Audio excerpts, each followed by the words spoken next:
The secret garden.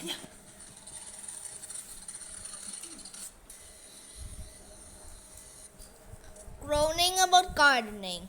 Roses, oregano, raspberries. Miguel Ventura was exhausted. The weeds, the thorns, the smells. Working in the family garden was not how he planned to spend his summer.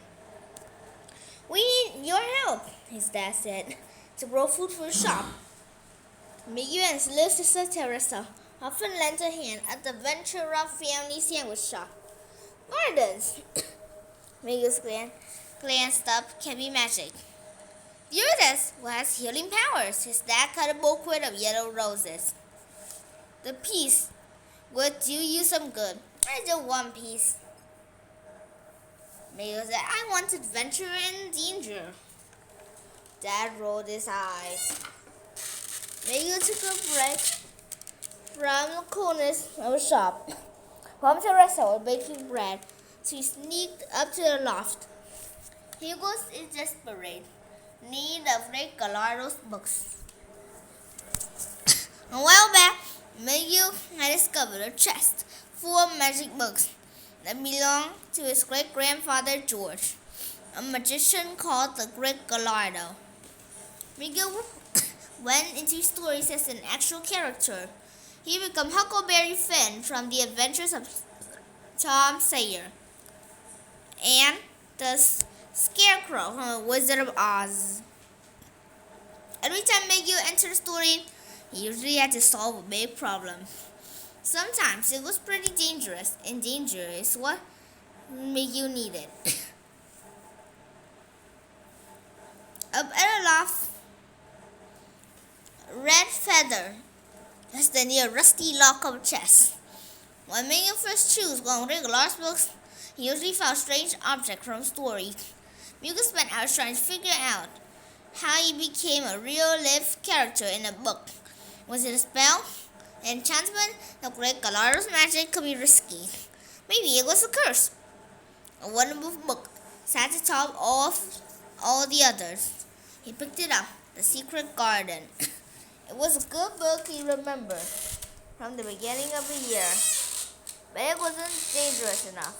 Miguel tried to choose another, but the lid had closed. The chest was locked. Once the book had magically been chosen for him, there was no going back. So he opened to page 181. The robin flew from a swinging spray of ivy. The words scrambled on the page. Trill on and he loud opened top up a sang beak, a wall lovely. Dizziness swept over Miguel like a wave. He closed his eyes, and a gust of wind swept him up, lifting him high into the wilderness. Like air. Was he flying? Bird talk. Miguel was flying. He soared miles and miles across green pastures. With each gust of wind, the air flowed under him, lifting him higher. He rocketed through the air, flapping hard. Flapping? Miguel tried to extend his arms, but found that he had wings and feathers instead. "I'm the robin," he said as he began to flap his wings. Never in any Great Gallardo's book had Miguel become an animal. He pointed his beak and dove downward. The ground rushed up at him, as though he was fast-forwarding a movie on a screen. His springs wet, dry, the wind brushed against him, but the feathers insulated him from cold. Being a bird was incredible. The big gust of wind rushed through the oak trees and lifted trailing sprays of untrimmed ivy. During the gust, Miguel noticed a wall between the vines. Could this be a secret garden in the book? Swooping down with the next gust of wind, he saw things in patches. Also told he would look at a map one grade at a time. Details popped out. and so they were three-dimensional. Miguel zeroed in on a section of brick wall. He fluttered around and around the ivy until one big rush of wind took a thick patch, revealing a round doorknob. It was the entrance to a secret garden. A small wave of excitement fled through his feathers. His first instinct about a story soon returned. It was not going to be the exciting adventure he hoped for. He read happy and climbed to the loft. And whistling. The sound grew down and around the garden. Why found a man tending roses. It has to be Ben, one of the groundskeepers. Miguel fluttered up and said, "You are late today, Robin." Ben said, "Mary's over there." Miguel rose on an upraft and cruised above the trees again. He caught sight of a young girl searching in the orchard, so she lost something. He got a current of air just over him to a branch of ivy. "Follow me, Mary," he squawked at her. "There's something I must show you." Miss Gideon cocked her head. He quickly remembered that Robin still speaks English. His words were only chirps and cheeps. He tried again. But no matter what he said, it came out something like, cheer up, cheer up." How could he get Mary to understand him? He hobbled up and down, flapping his wings, and Bob said, "What a strange word," Mary said. Miguel shook his head back and forth. She stood on one foot. To get her attention, Miguel belted out the best bird song you could muster. By the time the song came out, sounded like whispery words, hissily. He smiled. "Think of a song, dear Robin, and try and find lost garden." That was an unfamiliar place. He skipped away down the path, leaving a most sorrowful bird behind. This was going to be together, he thought. Miguel's frustration was building. How could he talk to her if she couldn't speak his language? A snack for a fox. After a tiny nap in the oaks, Miguel woke to rumblings of his stomach. He flitted down to a rock. A tiny school of fish headed downstream to the creek. Too fishy for lunch. A squiggly earthworm squirmed in the mud below him. Too mushy for a snack. Miguel sighed. He didn't find something to eat soon. He had no energy to help Mary find the secret garden. He flew away and he noticed a large patch of land lined with rows and rows of inviting plants. As he landed, felt a sweet scent wafted through the air. It was a vineyard full of plum purple grapes. Just right for lunch. He pecked and pecked away at the fruit, which restored a bit of his body's energy with each morsel he ate. Amid the feast, Miguel heard a strange sound. It was soft like flute, but lighter, almost like trees blowing on the breeze. A boy with rosy cheeks walked up to him, flute in hand. "Hello, fair Robin."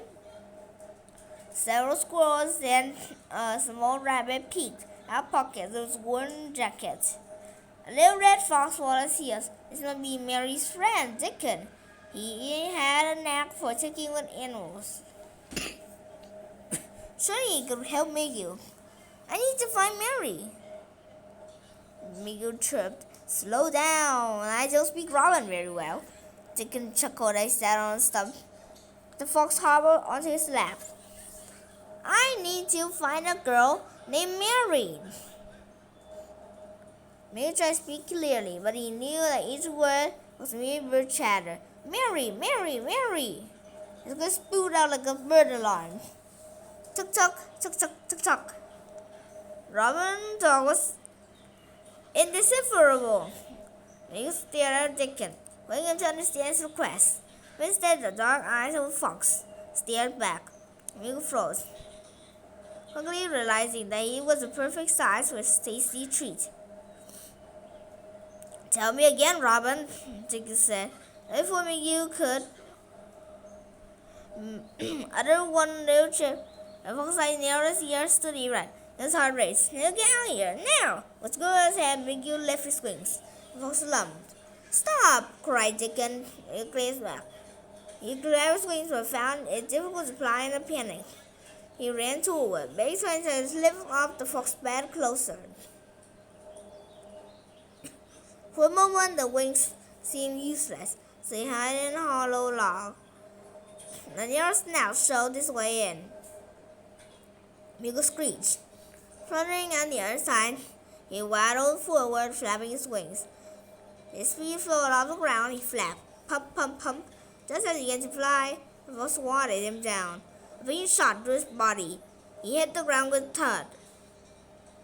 He just stand, but his wings felt heavy, as though he wore an iron blanket. The eyes of the fox burned into his. His eyes flooded, then all went dark. Broken wing. Miguel walked to warmth, a cozy feeling that reminded him of being tucked away in his bed at home on a rainy night. He blinked his robin eyes, and soon things became clear. Miguel sat inside a box filled with stretched cloth. He was still alive. "Don't fret, dear Robin." Chicken stroked his wings. "You're safe." Chicken saw a fire burning in the hearth, and herbs, dried fruits, hung on hooks on the wall. And best of all, there was no fox. "I do apologize for the impoliteness of my fox," Chicken said. "Sometimes nature gets the best of him." Miguel's right wing ached, a constant jabbing pain, and so he broke his arm. "How could he ever take Mary to the garden? To it he couldn't even fly. I must get to Mary to the garden," Miguel chirped, lifting one wing. "It's broken," Chicken said, "but I will care for you. Could you understand him? I must get to the garden," he chirped. With the door, he took in a deep breath as it creaked open. "Mary!" Miguel chirped and hollered, sang chorus of Robin's song. He hobbled as fast as he could with a broken wing and bobbed his head. "I think it's a message for you," Chicken ushered Mary over Robin. "That strange bird again," she said. "He behaved that way yesterday." "The joys of the garden," Mary chattered. "I know where it is." With no strength he could find, he hobbled a box onto the table. Ever so carefully, Miguel jumped down in a chair, then onto the floor. Pain flashed through his wings. He waddled to the door, staying there, staring forward. "I think it'll show us something," Mary said. "I think he can fly," Jacob screamed.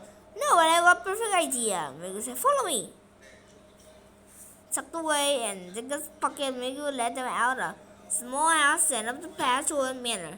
Like a game of hot and cold, he threw and whistled to keep them moving in the right direction. Inside the house, they walked down endless dark mahogany, with hallways lined with doors. Finally, Miguel took them to the final door. It was a room of garden. The boy who most needed secret garden's healing powers. Miguel hopped out of Jacob's pocket and urged Chicken to open the door. Hummed the bed, stirred and sat up. Miguel climbed to a wall switch and sang a celebratory song. Miguel knew the three would quickly become friends. Growing magic. The next day, with Colin in his wheelchair and Robin nested in his lap, Miguel used the song to lead his way through the pasture and down the pathway to the oaks and ivy surrounding a secret garden. Despite the broken wing, Miguel managed to flatten onto the piece of ivy near the doorknob. "Let's go to the secret garden." Mary pulled out a key, stuck it in the lock, and turned it. Click! As they walked in, he felt a tingle energy surge through his body. Colin gasped. Mary ran circles. Jacob laughed with joy. They had found the long sought-after garden. However, the one single garden now had vines covering everything, and most of the other places seemed dry and lifeless. Miguel knew the trial could bring it back to life. Miguel knew that because of his help, the poppies, rose, and hollyhock could soon be in full bloom. Mary would be entertaining Colin Dickon, and Colin would need his wheelchair less and less. In Miguel's dad was rival gardens. They are a place of healing. Miguel lifted all around and the startling inquired a few times. He looked down on 3 silent kids and shot to a class. Before he knew it, he was home in his quiet loft. A lavender rose lay on top of the chest. Back outside, Miguel sat still planting roses. He had a bouquet full of flowers, all except lavender. For the first time, Miguel found he enjoyed the sweet scent of roses. He said, "Look up. Back from your break?" Miguel nodded. He grabbed a shovel, slipped into a put on cap. "It's for you," he said, handing Dad a lavender rose. "Thanks." "For what?" "For this." He waved his arm around the garden and then started working. Bye.